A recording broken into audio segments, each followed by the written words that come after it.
अरे वाह दीदी, आज बड़ी कमाल लग रही हो। ऐसी ही चली जाओ नीरज जी के सामने। कुछ भी बोलती हो तुम, पागल। अरे शादी करनी जा रही हो और वो भी घर वालों की मर्जी से, काहे शर्मा रही हो? नहीं, वो बात तो नहीं है, पर जब भी हम अपना शादी का बात सुनते हैं ना, तो पापा का उदास चेहरा सामने आ जाता है। पता नहीं इतना सारा खर्चा कैसे उठा पाएंगे। अरे दीदी काहे टेंशन ले रही हो, हम 1-1.5 लाख तक जोड़ रखे, दे देंगे पापा को।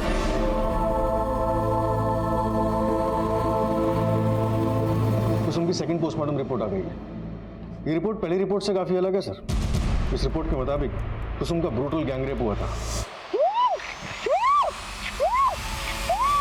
लड़की को पैर के नाखून को डैमेज किया गया और वह हैवान यही नहीं रुके, उसके सर पर किसी भारी पत्थर से वार किया गया जिससे उसकी मौत हुई। मौत का वक्त तकरीबन 7 बजे और 2:30 बजे के करीब कुसुम ने अपनी बहन शीतल को फोन करके बताया था कि उसकी स्कूटी खराब हो गई है। हाँ शीतल दीदी, वो हमारी स्कूटी खराब हो गई है।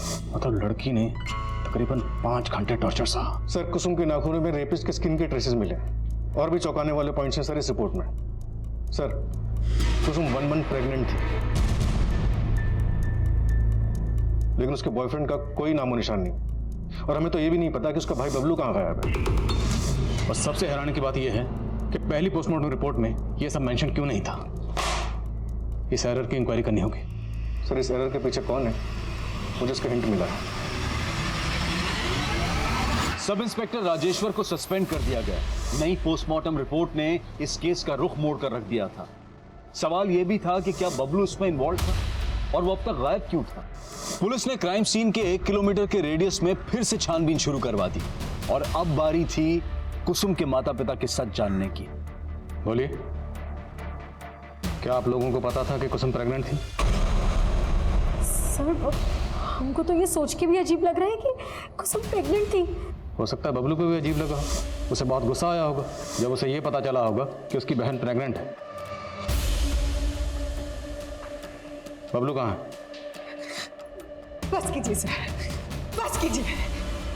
हमने अपनी बेटी खोई है, उसके भाई के लिए परेशान है और आप कुछ बोले जा रहे हैं।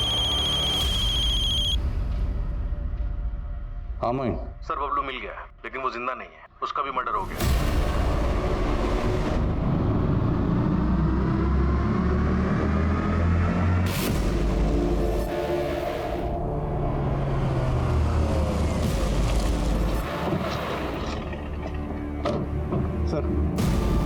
सब कुछ यहीं था।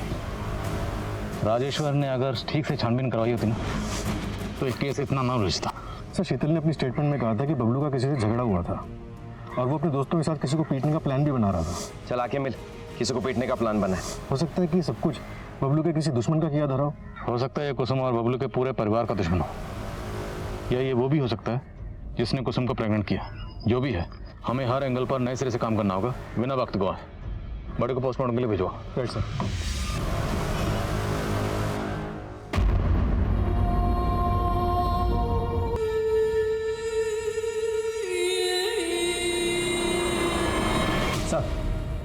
सर नमन के कॉल रिकॉर्ड्स में एक विमल चौधरी नाम के लड़के का नंबर मिला है। सर नमन और विमल दोनों का नंबर उस दिन फुलवारी शरीफ में एक्टिव था जहां कुसुम जाने वाली थी। सर ये विमल, लेकिन सर ये इस वक्त जेल में है। जेल में? जी सर, इसने लॉकडाउन प्रोटोकॉल का उल्लंघन किया था। जब पुलिस वालों ने इससे पूछताछ की तो ये उनसे बहस करने लगा। पुलिस वालों ने इसे जेल में डाल दिया। तो थोड़ी बहस हम भी करते हैं इसके साथ।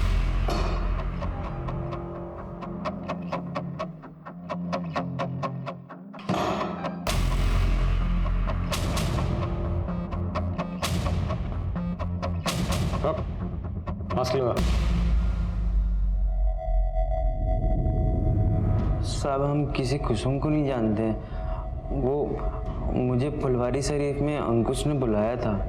कौन अंकुश? विमल जल्दी से फुलवारी शरीफ पहुंचो।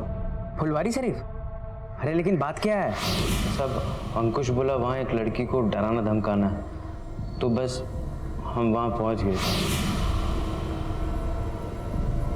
उसका फोन भी बंद आ रहा है, पता नहीं कहाँ मर गई। साहब वहाँ वो लड़की आने वाली थी, वो आए नहीं तो हम दोनों चले गए।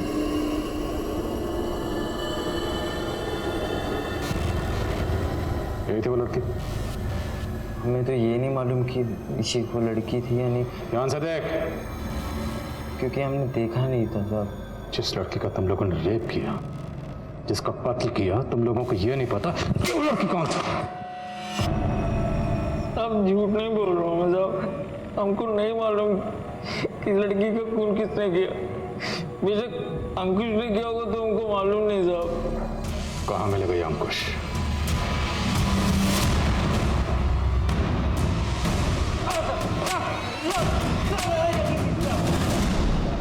साहब हमने कुसुम के साथ कुछ नहीं किया, हम तो प्यार करते थे कुसुम से। प्यार करते थे, फिर उसे फुलवारी शरीफ में धमकाने के लिए क्यों बुलाया? विमल, सब कुछ भग चुका है। तो ज्यादा स्मार्ट बनने की कोशिश मत करना। वो फुलवारी शरीफ नहीं पहुंची तो तू अनीसाबाद पहुंच गया। वहां पहुंचकर तूने इसके भाई बबलू को मारा, कुसुम के साथ गैंग रेप किया, फिर उसका मर्डर किया। अब बोल, और कौन कौन शामिल था इसमें? हमारा यकीन कीजिए, हमने कुछ नहीं किया। हम तो बस उसे समझाना चाहते थे कि वो हमें भूल जाए। तेरा अफेयर था ना उसके साथ? इसे प्रेग्नेंट भी तुमने किया था?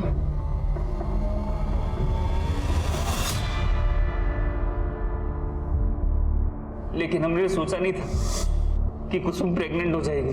अंकुश, एक प्रॉब्लम हो गई है। हम प्रेग्नेंट हो गए हैं। सर बहुत बुरा फंसे थे हम। हमारे घर वालों ने हमारा रिश्ता रिया के साथ तय कर दिया। वैसे दिखने में कुसुम ज्यादा अच्छी थी, लेकिन रिया अपने बाप की इकलौती, बहुत पैसा है उसके पास, इसलिए कुसुम को रास्ते से हटा दिया, और उसके भाई बबलू को भी। नहीं साहब, हमने कुछ नहीं किया, हमारा यकीन कीजिए। प्लानिंग तो बहुत लंबी की थी तुमने, और अब तो बहुत लंबा फंसेगा। नमन नाम के लड़के के सिम से तो कुसुम को फोन करता था ना? नहीं सर। वो सिम कहाँ से आया तेरे पास? सर, वो सिम कहाँ से आया तेरे पास? सर नमन हमारे हॉस्टल में था, हमने तभी उसका सिम रख लिया था। तो ये नमन भी तुझे बचा रहा था, ये भी शामिल है इसमें? हमने कुछ नहीं किया सर, हमारा यकीन कीजिए।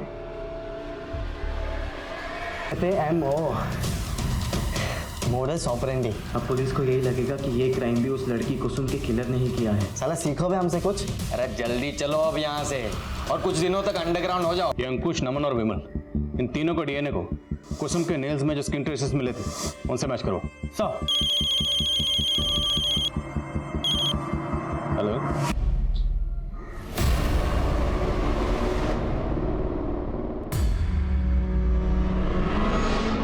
अगर तुम दोनों इस जुगाड़ में हो कि कुछ माल मटेरियल मिल जाएगा, तो ऐसा कुछ नहीं होने वाला।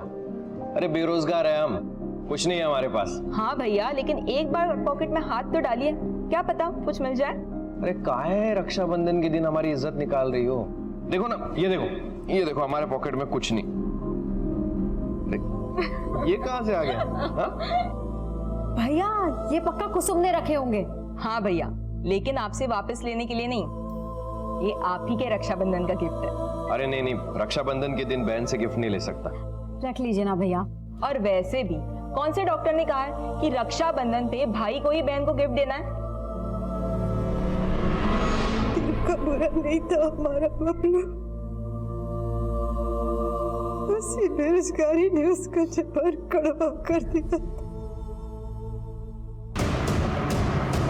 इसी तरह के निशान थे। कुसुम की बॉडी के पास कोई रस्सी मिली थी? नहीं सर, कोई रस्सी नहीं मिली। आसपास चेक करो, सब जगह चेक करो। सब।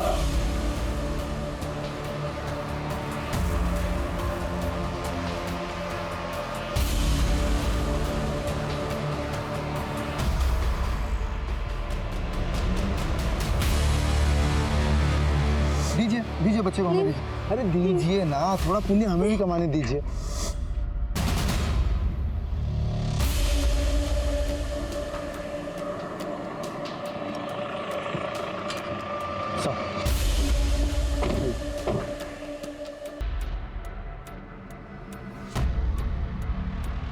मोइन, वहाँ वो औरत की लाश और यहाँ ये छोटा बच्चा, कहीं इन दोनों का आपस में कोई ताल्लुक तो नहीं? आई मीन, हो सकता है ये बच्चा उसी औरत का हो। उस औरत के साथ कुछ गलत हुआ और छीना झपटी में उसका ये बच्चा यहाँ पे गिर गया और मोबाइल भी गिरा। एक काम करो, हाईवे पे आजकल इतनी गाड़ी तो होती नहीं, इतनी आम दिनों में होती थी। लॉकडाउन चल रहा है, हाईवे पे जितने भी सीसीटीवी हैं सबकी फुटेज चेक करो। Right sir.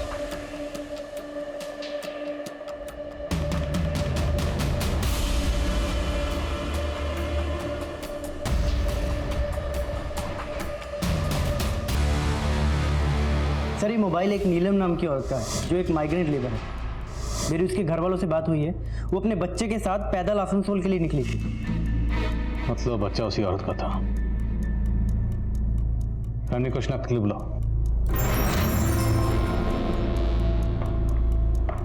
सर, मेरी पोस्टमार्टम डॉक्टर से बात हुई, उस लड़की के साथ भी गैंगरेप हुआ था।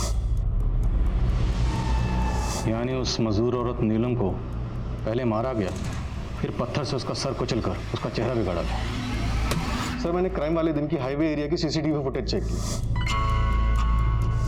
वहां एक सिल्वर गाड़ी सस्पिशियस मिली जिसका नंबर प्लेट फेक था। शायद इसी गाड़ी से उस औरत को किडनैप किया गया। बैठो बैठो, आप गाड़ी के अंदर बैठो। चिंटू गाड़ी चलाओ बे। और सर, क्राइम सीन से जो रस्सी मिली थी मैंने उसके बारे में भी पता किया। वैसी रस्सी बैंत के फर्नीचर को बांधने के काम आती है और बैंत के फर्नीचर बनाने का काम दानापुर में होता है। अब अगर हम 2+2 4 करें तो थ्योरी ये बनती है कि सिल्वर कार में उस मजदूर औरत को किडनैप किया गया होगा और किडनैपर्स या मुजरिम जो भी हैं वो दानापुर में फर्नीचर वर्कशॉप से जुड़े हो सकते हैं। और अब अगर हमें इस सिल्वर कार और मुजरिमों को ढूंढना है तो हमें दानापुर में ढूंढना होगा। लेकिन सर, लॉकडाउन की वजह से सारे फर्नीचर के कारखाने बंद हैं, वहाँ पे पूछताछ नहीं की जा सकती। एक आइडिया है, काम मुश्किल ज़रूर है पर नामुमकिन नहीं है। Corona virus thermal screening.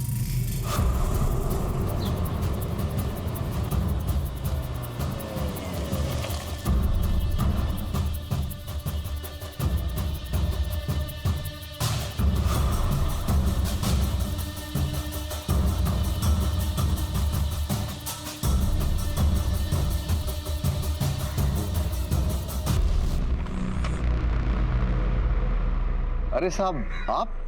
Dinesh ji, आप तो शास्त्री नगर में रहते हैं, फिर यहाँ दानापुर में? साहब, यहाँ दानापुर में भी हमारा अपना घर है। वो हम प्लान किए थे कि रिटायरमेंट के बाद यहीं आके रहेंगे, इसलिए यहाँ आ गए। लेकिन साहब, ये पीपी किट। हरीश है।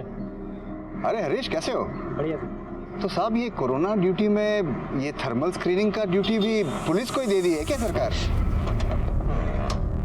दिनेश जी, आपको कुसुम मर्डर केस याद? हाँ सर, याद है।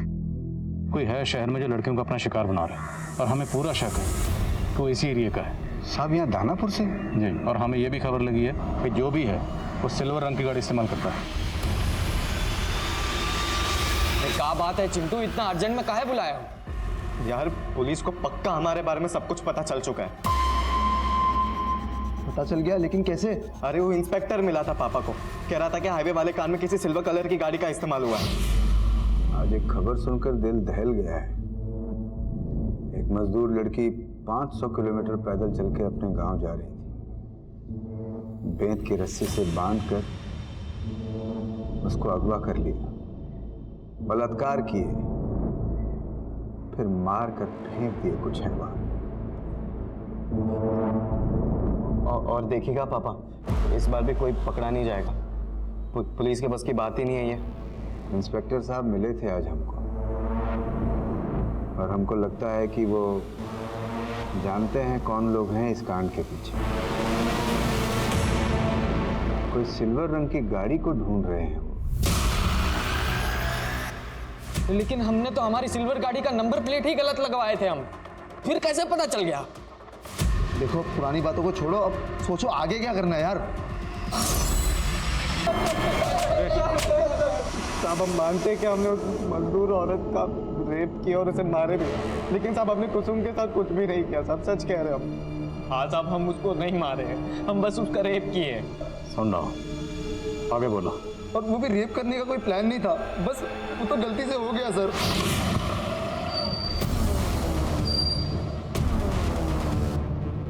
भैया, आप कहाँ जा रही थी?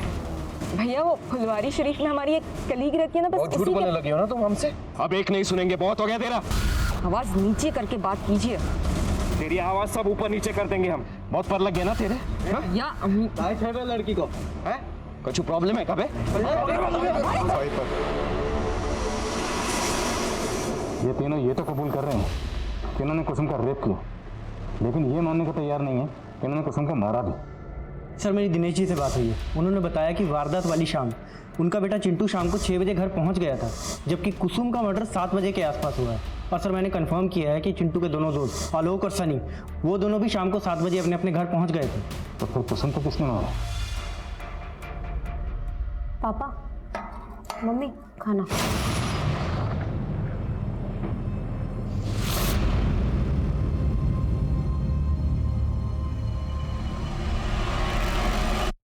चलिए रामनाथ जी, चलते हैं।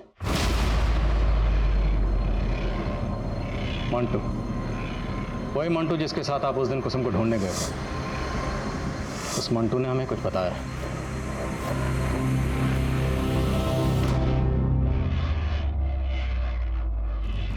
हमारी समझ में कुछ नहीं आ रहा था साहब, जब हमें पता चला कि कुसुम शादी से पहले ही पेट से है। अंकुश, एक प्रॉब्लम हो गई है, हम प्रेग्नेंट हो गए हैं। हमारे पैर तलों की जमीन निकल गई।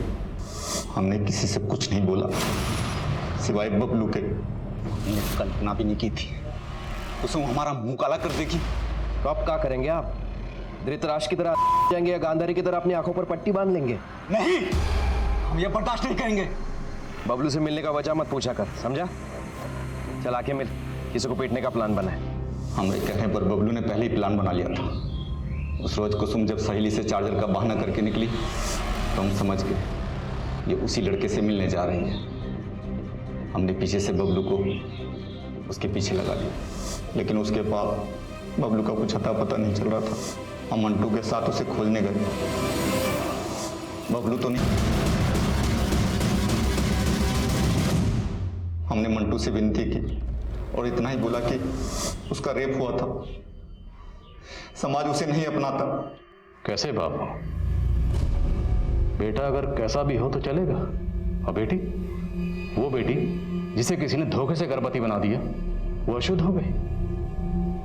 अशुद्ध वो नहीं, अशुद्ध तुम जैसे लोगों की सोच है।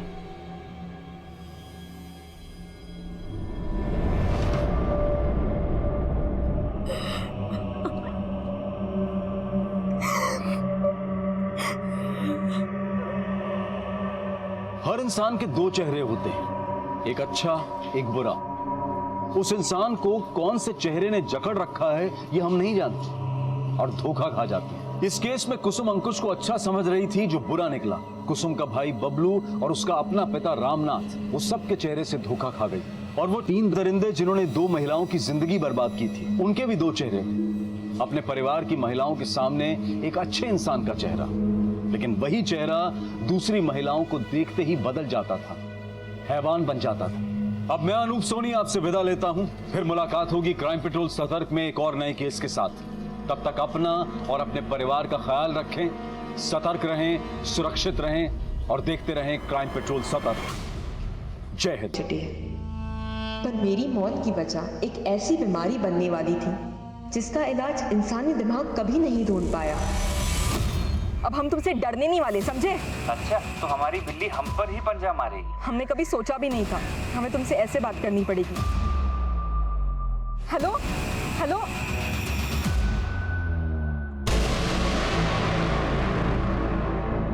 नमस्कार, आदाब।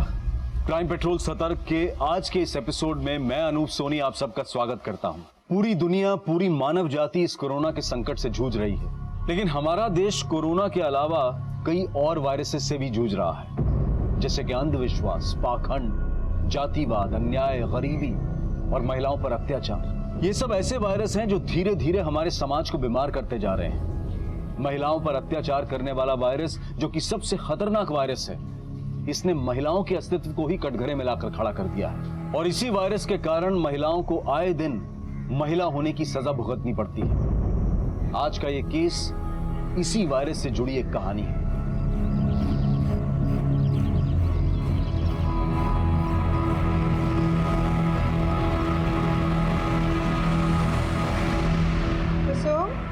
तुम ये चौका चूल्हा छोड़ो बेटा, हम कर लेंगे सब, जाओ तुम। माँ, लॉकडाउन खुलने तक ऑफिस तो जाना नहीं, कुर्सी पे बैठे बैठे देखो कितने मोटे हो गए हम।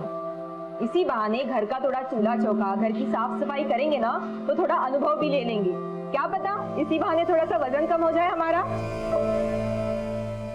अरे ले लीजिए। अरे कुसुम, तुम्हारा तो पता नहीं, लेकिन ये लॉकडाउन खत्म होते होते तक ना हम घिसी भी टिकिया बन जाएंगे। कि कोरोना वायरस के चक्कर में 3-3 बार कपड़े बदलते हैं और हमको 2-2 बार कपड़ा धोना पड़ता है। अरे दीदी, आप टेंशन क्यों लेती हो? कोई बात नहीं, आपका भी थोड़ा बहुत अनुभव हम बांट लेंगे। कभी कभी हम भी कपड़ा धो दिया करेंगे, ठीक है? अरे अपने बड़के भैया का अनुभव भी बांट लीजिए। लॉकडाउन से पहले तो काम लगा नहीं और अब आने वाले समय में रोजगार कितना मारा मारी होने वाला है, तो क्या कीजिएगा महाराज? क्या चमत्कार दिखाएंगे? अरे पापा, हम अपना कुंडली देख रहे हैं और इंडिया का भी। सितंबर 2020 में इंडिया बूम है, देश चमकेगा और हम भी चमकेंगे, देख लीजिएगा आप।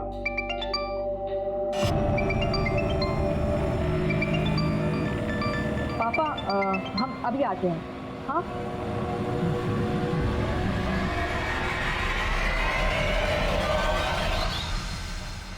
तुम हमको डर के फोन किए हो या हमको डराने को फोन किए हो? डार्लिंग कैसी बातें कर रही हो? ये मीठी मीठी बातें ना तो करो ही मत हमसे। हम तुमको अपना प्यार जाहिर करने के लिए फोन किए और तुम वायलेंस पर उतर आई हो। तुम पर तो अब भरोसा ही नहीं रहा। अरे क्यों बात का बतंगड़ बना रही हो? नहीं था टाइम, इसलिए नहीं किए कॉल।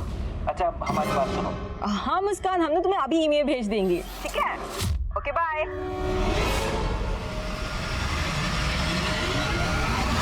किससे बात कर रही थी?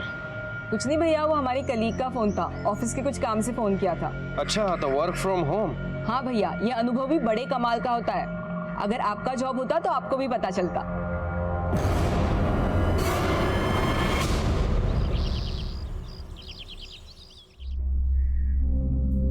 कुसुम, अरे तुम्हारा वर्क फ्रॉम होम चल रहा है ना, तो कहाँ जाने की तैयारी में हो?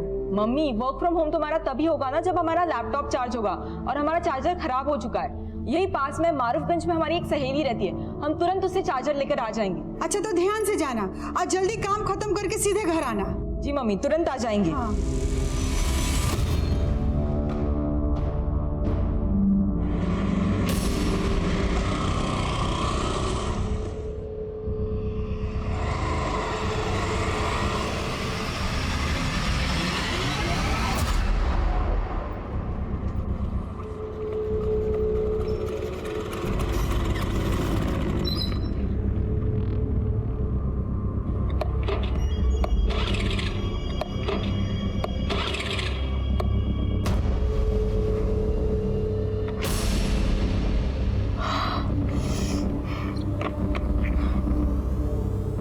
क्या हुआ मैडम?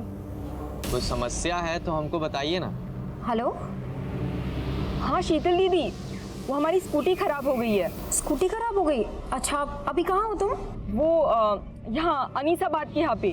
पर कुसुम, तुम तो मारूफगंज जाने वाली थी ना, तुम्हारी स्कूटी अनीसाबाद में कैसे खराब हो गई?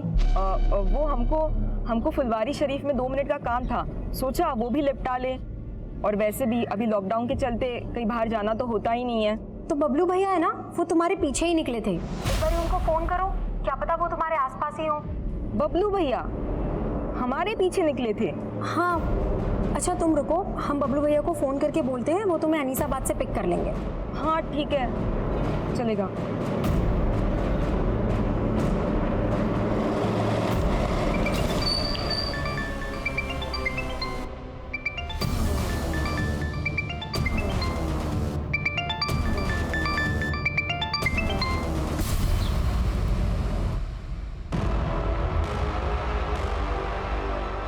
इतना देर हो गया, अंधेरा होने जा रहा है। ना कुसुम का फोन लग रहा है, ना बबलू का फोन लग रहा है।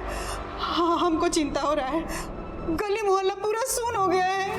अरे मम्मी घबराइए मत, उन दोनों का फोन का बैटरी खत्म हो गया होगा। अरे तो दोनों का बैटरी एक के साथ खत्म हो जाएगा। हाँ, हमको कुछ ठीक नहीं लग रहा है, हमारा मन घबरा रहा। हमारा दोनों बच्चा ठीक है कि नहीं? अब इस लॉकडाउन में साधन भी नहीं है, कैसे खोजने जाए उनको? शंकर का बेटा मंटू, उसके पास बाइक है ना? हाँ। तुम अपनी मम्मी का ख्याल रखो, ठीक है? और अगर वो वापस आ जाए तो हमको फोन करना। जी पापा।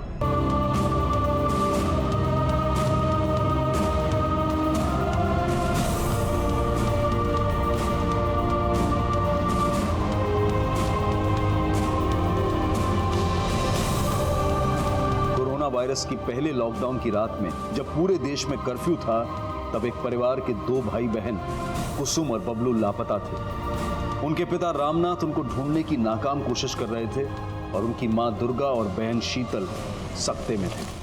और सुबह होते होते पुलिस भी बबलू और कुसुम की तलाश में जुट गई।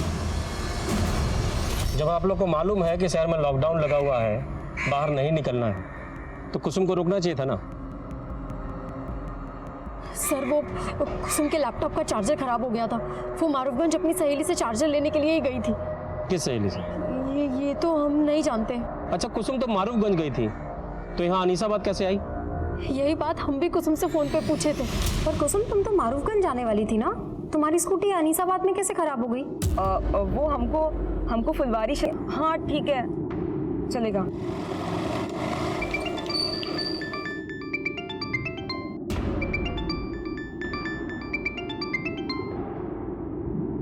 हेलो, अरे कहाँ आफत है शीतल, काहे फोन कर रही हो? भैया वो कुसुम का स्कूटी है ना, अनीसाबाद में खराब हो गया है, आप उसको पिक कर लेंगे? तो यहाँ बबलू अनीसाबाद में कुसुम से मिला था?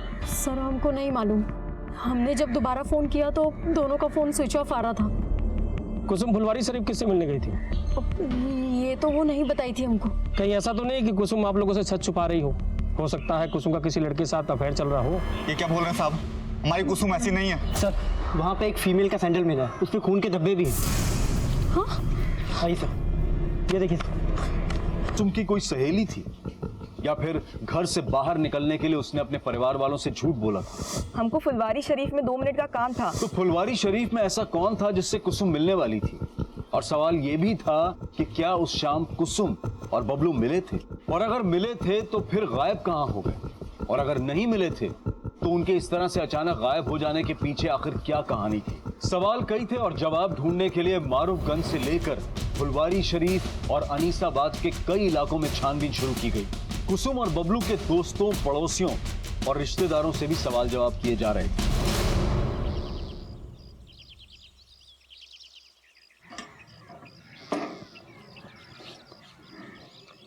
मैं कमिंग सर। सर ये हमारे थाने के ऑफिसर और कांस्टेबल का fitness report. All good? Yes sir. Great. अच्छा, तुम जो भाई बहन के मिसिंग केस को इन्वेस्टिगेट कर रहे हो, उसकी क्या अपडेट है? सर हमारी टीम इन्वेस्टिगेशन कर रही है। हमारे हिसाब से भाई में ही कुछ गड़बड़ है सर। तुम्हें एडिशनल टीम की जरूरत तो नहीं? नहीं सर। फिर भी अगर जरूरत हो बता देना। सर मामूली केस है, वैसे भी लॉकडाउन मैनेजमेंट में आपको ज़्यादा बड़ी टीम का जरूरत है सर। क्यों कह रहे हैं? सर डीएम सर के पास जाने का टाइम हो गया।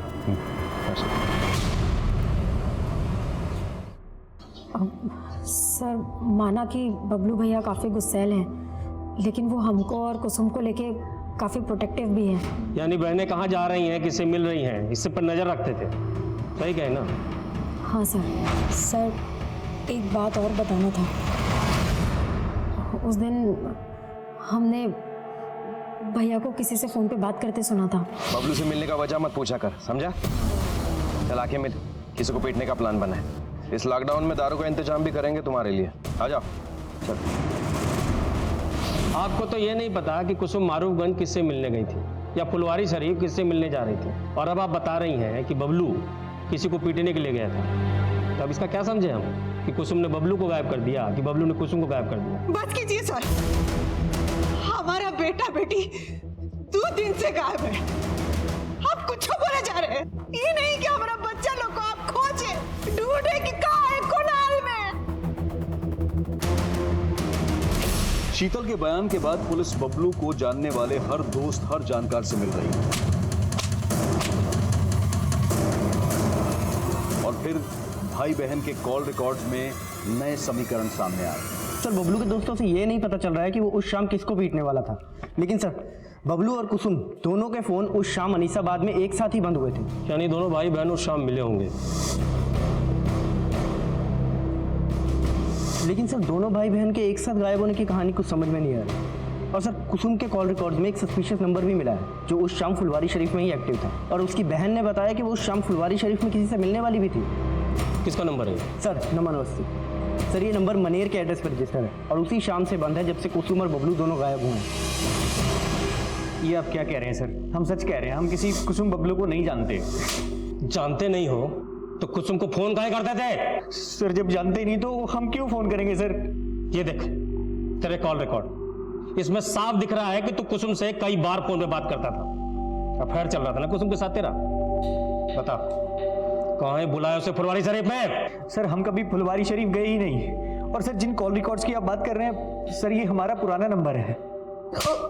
घुमा रहा है हमें। हरीश याद दिलाओ इसे सब। आप लोगों ने बताया कि कुसुम का किसी के साथ अफेयर नहीं था, लेकिन कुसुम लगातार इस नमन नाम के लड़के के साथ फोन पे टच में थी। आप लोग जानते हैं इस लड़के को? नहीं सर, हम नहीं जानते। सर जी वो नमन तो वहीं का वहीं पर है। इस लड़के की डिटेल निकालो। जी सर, पर सर ये भी तो हो सकता है कि वो सच बोल रहा हो और कोई और हो जो उस फोन नंबर का गलत इस्तेमाल कुसुम को फुसलाने के इरादे से कर रहा हो। लेकिन हमें बबलू का एंगल भी देखना होगा, क्योंकि उसके जैसे भाई को ये बिल्कुल गवारा नहीं होगा कि कोई लड़का उसकी बहन से इतनी बात करे। हो सकता है इसी गुस्से में उसने कुसुम को गायब किया और अब खुद गायब। सर अनीसाबाद में जंगल के पास एक लड़की की लाश मिली है।